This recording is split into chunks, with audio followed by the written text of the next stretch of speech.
We got a few company in here. Where are you from? Where are you from? Originally from Sri Lanka. Sri Lanka? Oh, you're from Sri Lanka. Oh, that's good. Sri Lanka is a place of the Buddha. So we just chanted Namo Tassa, and we chanted, you know better than I. Buddham Saranam Gacchami. And maybe there's one that you may not know. That is Om Mani Padme Hum. That is the Mahayana mantra. And maybe we should talk about it. Om Mani Padme Hum. What does that mean? Because we've been chanting it. Om, O-M, Om. Om is the mother of all sound. It's the origin of everything. It's the mother of all sound. It's the most auspicious sound. It's the Buddha's sound. It's the Bodhisattva's sound. Om, that means listen. Here comes the most powerful mantra, the most gracious and the most saintly sound. Om, so we say Om. That is very mystical, very profound. Padme, it means lotus flower. Padme, Om Mani. But before Mani, we have Om Mani, M-A-N-I, Mani. What does Mani mean? Mani means, it's Sanskrit. It's more or less the same as Pali. Sanskrit and Pali, they're quite close. So Mani, Om Mani Padme Hum. Om Mani. Mani, that means, Om is listen. Mani, that means there is something very precious in you. Mani means the most valuable, the most precious in you, not anywhere else. Do you know that you have the most precious? I don't know what do you call that? The most precious. You can call it a diamond, you can call it treasure, but you have something in you that the Buddha said, that is the most precious. And the Buddha just give you one word, Mani. Mani is diamond. What is more precious than diamond on earth? Diamond is the most valuable, but you have the most valuable in you. That's what the Buddha said. And what is that?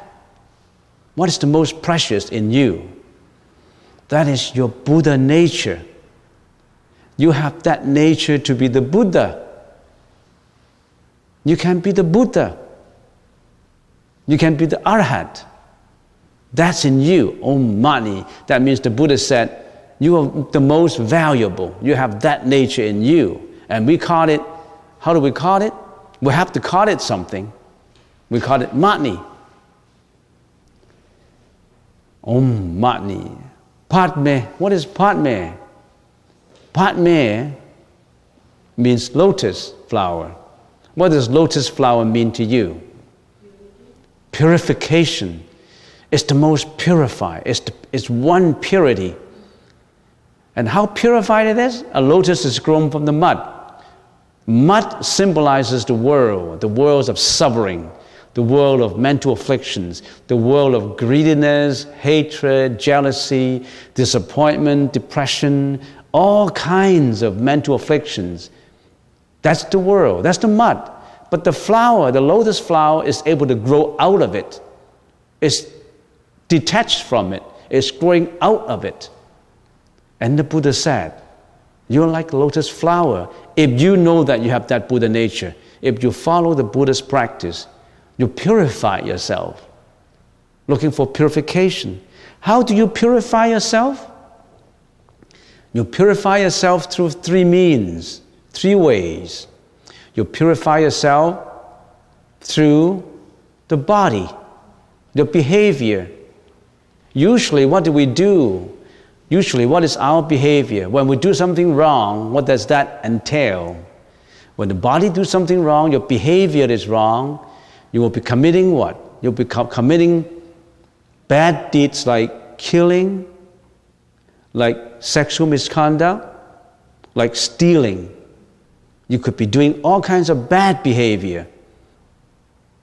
But the Buddha said, purify your behavior. Abstain from stealing. abstain from sexual misconduct, abstain from being greedy. So the Buddha said, when you want to purify yourself, you purify through 3 means: your behavior, the body, your behavior. The next purification is your speech. Through the mouth, the speech. Your mouth can lie, you curse, you lie, you use flattery language, you be tattling people, criticizing people without reasons.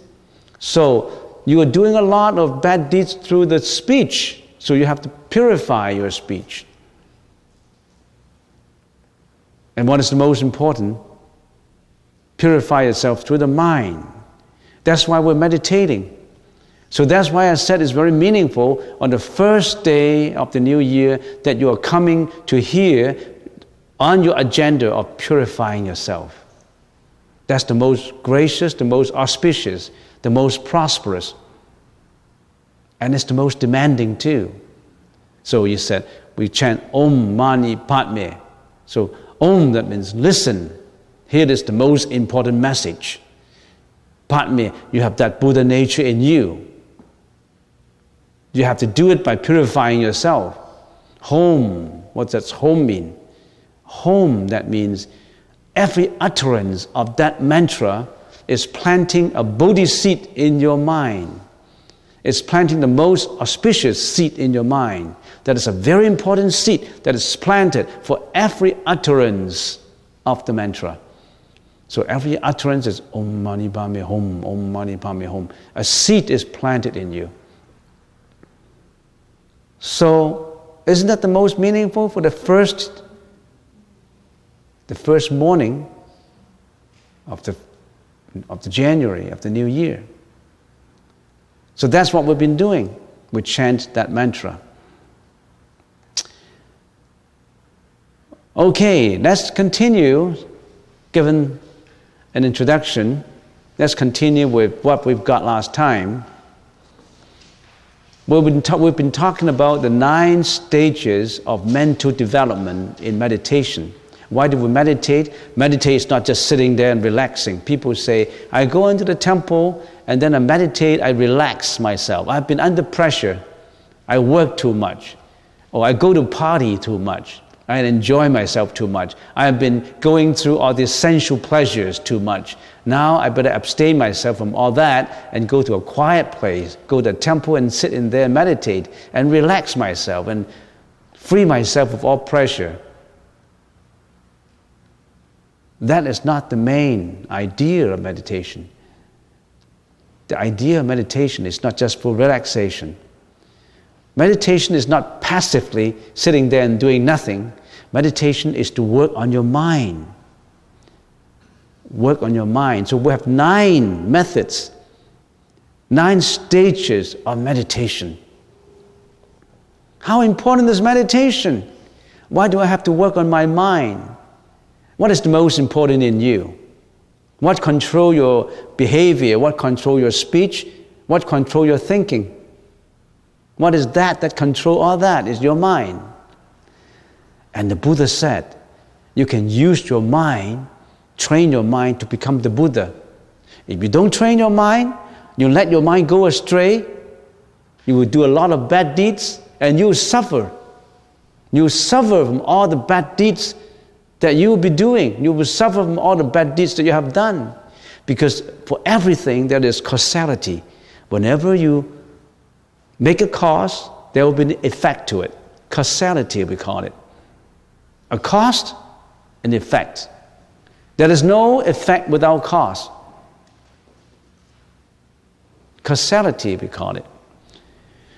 So if we meditate, we train our own mind, and meditation is for the spiritual odyssey. It's for someone who wants to be the Buddha. How does it help me in my daily life? How does it help me? I'm a student. Why do I have to meditate? I'm a housewife. Why do I have to meditate? I'm a businessman. I'm a worker. I'm employed by a company. How does meditation help me? Meditation helps your mind. If your mind is healthy, if your mind is strong, you will be successful in everything you do. If you're a student and you train your mind, you will pass all examinations. You'll be an A student. Why? Because when you're meditating, you're training your concentration. Why did students fail? Because they cannot concentrate in their studies. If you can concentrate, you'll pass all examinations with flying colors. You get a score an A all the time. You'll be a very successful student in your high school, in your universities. And if you are employed by a company, if you always have concentration, you concentrate in your work, you will achieve fantastic effects. You do a good job. You will do a fantastic job. You get all kinds of promotion because of your work, of your efforts. So wherever you are, whoever you are a housewife, you need a good mind, right? A mind that can look after the house, look after your family. A mind that will be kind to your children, kind to your husband, kind to your in-laws. A mind that will be helpful for the family. And if you're both housewife and a worker, training your mind will be the most helpful to you because you can free yourself of all pressures. When you're in suffering, you have that strong will to endure the suffering. When you come across mental afflictions, you have that strong will to eliminate mental afflictions. When you come across unpleasant encounterment, then you know how to eliminate your mental afflictions. So that's extremely important. So that's why we learn meditation. In the first stage of meditation, we said, just a very fast review, we have the first stage is mental placement. Mental placement, that means you gear all your thought internally to one object of attention. You place your mind in peace. You place your mind, because our mind have been wandering in every direction. Now when we're meditating, we pull our mind into one object of concentration. You place your mind, we call it mental placement. The most important is you must know how to place your mind. We call it mental placement. Do you have that piece of paper? Everybody have that piece of paper that we've been talking about? So you need that to know the different stages in the summary. So we have mental placement. A mental placement is to create an object of attention for you. In daily life, our objects of attention are numerous. All these are objects of my attention in daily lives.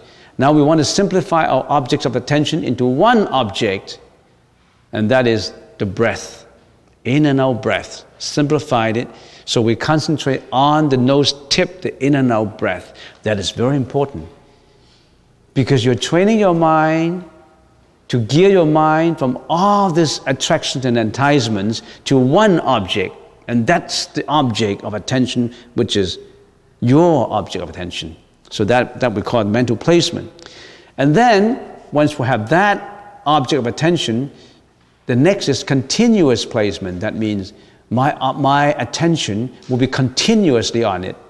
If I have distraction, I won't be led away by my distraction. I'll come back to that attention.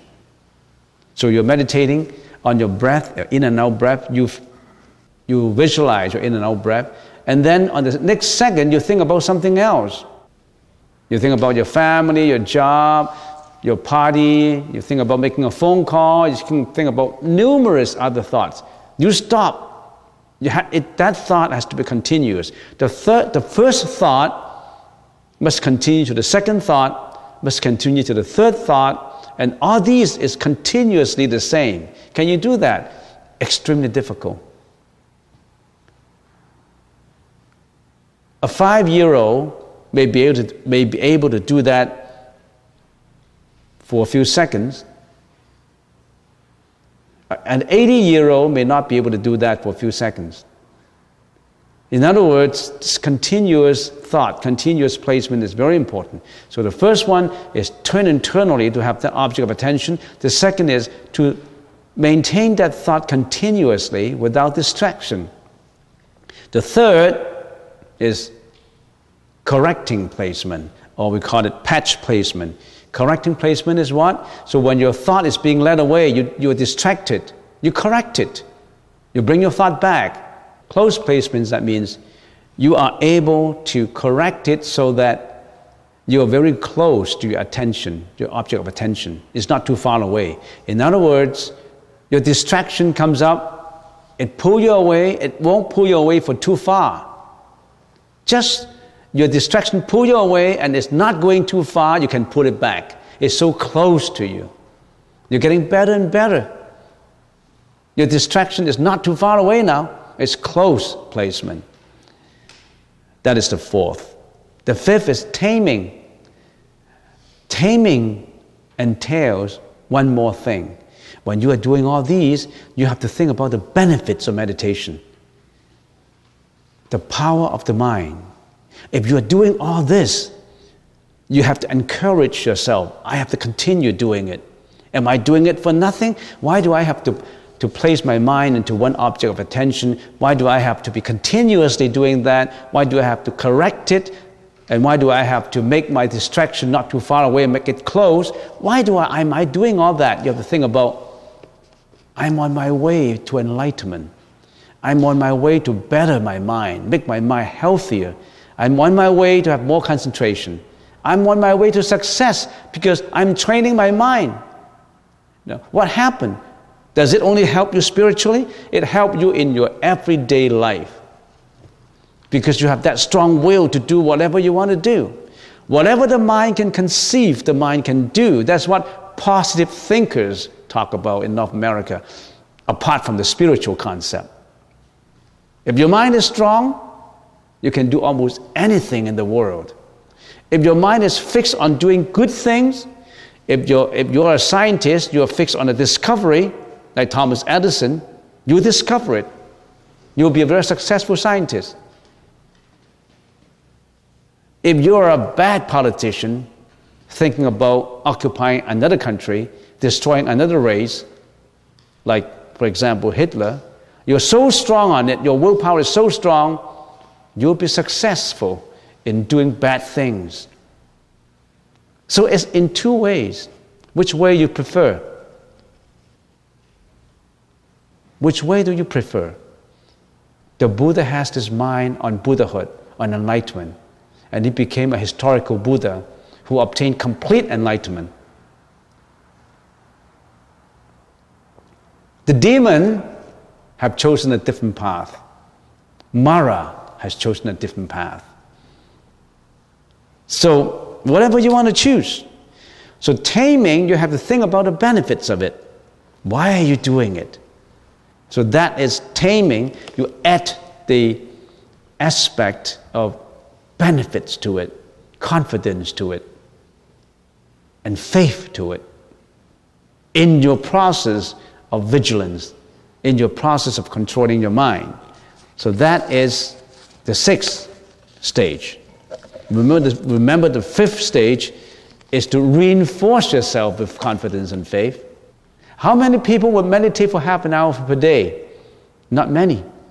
Maybe 1 in 10,000 meditate half an hour per day. But how many people would talk on the phone for half an hour per day? Billions of people would talk on the phone on unnecessary stuff for half an hour. Or billions of people would watch crazy television programs for 1 hour. And they won't spend 15 minutes on reinforcing themselves, making them stronger in their mind, on meditation. They won't spend the time on that. They spend their time on something else. And that's what we call ignorance. If a student can spend just 15 minutes and sit there and meditate, he will be an A student. So if you're a student, would you follow that instructions? You can follow that instructions and you'll be a good student. Okay, the sixth is pacification. Now you have pacification. You look at that piece of paper that you've got in there, pacification.